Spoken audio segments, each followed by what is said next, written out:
Hello everybody, and welcome to Unit 5. So as I said in the meeting notes, Unit 5 is going to have two parts. So today we'll have part 1. Now, the whole of part 1 is looking at speeches. And this is going to be similar to what you all do in the current events.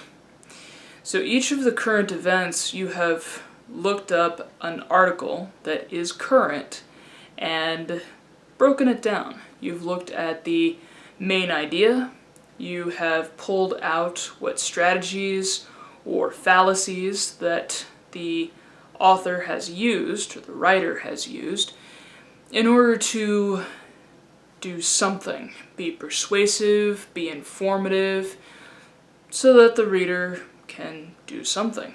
Act upon that information or spread that information to others. You're going to be doing a similar thing with speeches.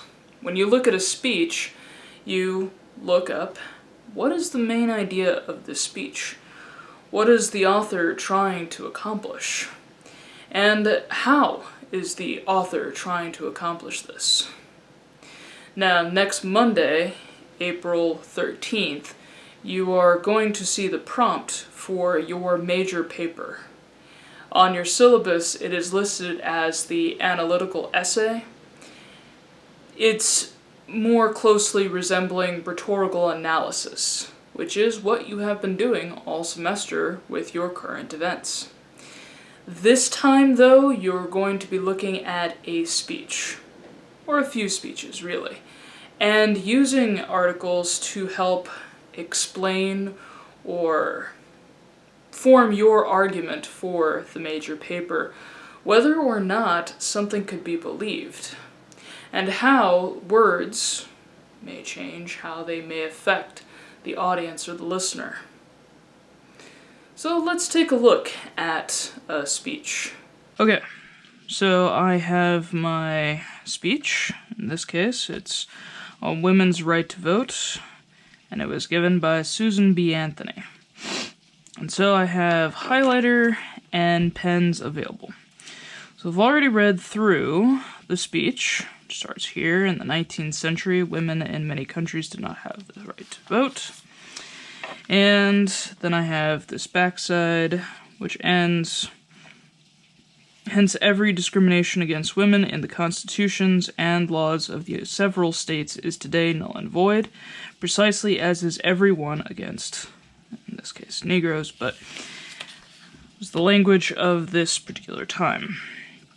So, what I would do with this, so I would search for where is the main argument. So if I skim through, here, let's say, this is friends and fellow citizens.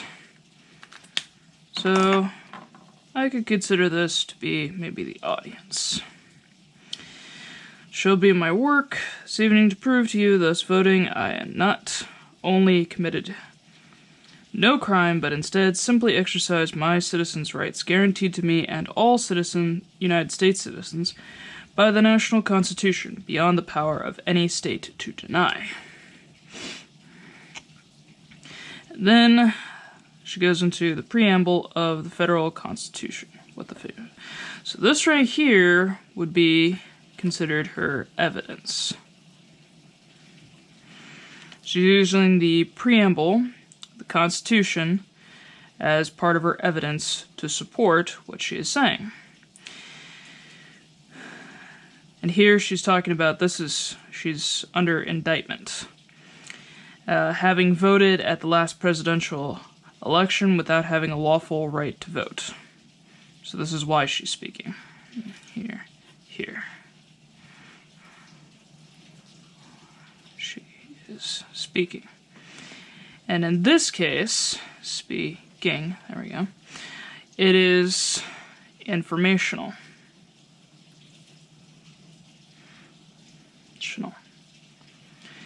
Words are hard. Alright. It shall not be my work this evening to prove to you that in thus voting, not only committed a crime, but instead exercised her right. So, not only committed no crime, simply exercised my citizen's rights. So this is her explanation. Or in terms of what I was explaining earlier, this would be the thesis statement, if we were going to consider it like that. So here's her evidence. Now everything that follows is her explanation. And here would be an explanation. So see, even in a speech, this part here is just from the source that I got it from. But she has her thesis statement right in here. It's very early on, the main point of why she's giving this particular speech. And so here is more explanation. When you flip, this is that must ever result in the disenfranchisement of one entire half the people is to pass a bill of attainder or an ex post facto law, and is therefore in violation of the supreme law at hand. So, stating that any state makes a sex qualification is therefore a violation of the supreme law of the land. By the blessings of liberty, we are forever withheld from women and their female posterity. So, to them, this government has no just powers derived from the consent of the governed. To them, this government is not a democracy, it is not a republic. It's aristocracy, hateful oligarchy of sex. So here in this section, or this particular paragraph, it's furthering claims.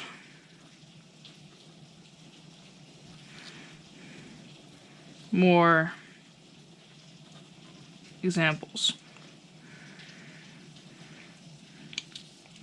This is another example, taking directly from the dictionary, and here would be looking up rhetorical things. This is rhetorical question.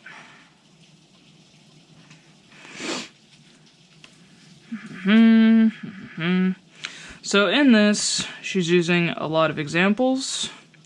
She is forming rhetorical questions. Persons then, women are citizens, and she follows up. This is where she's answering those questions, or that particular one. So overall, then you would say possibly like the tone could be informative, or informative, there we go. Could also be accusatory. And the only reason why I say accusatory is in this section. Calling out the government and that kind of thing. But this is how you would break down a speech. If I were to play the speech, I'm not sure yet, I haven't quite looked that up yet. If this speech had been stated out loud, but it is valid speech, and that is how you would break down a particular speech. Now getting into the participation.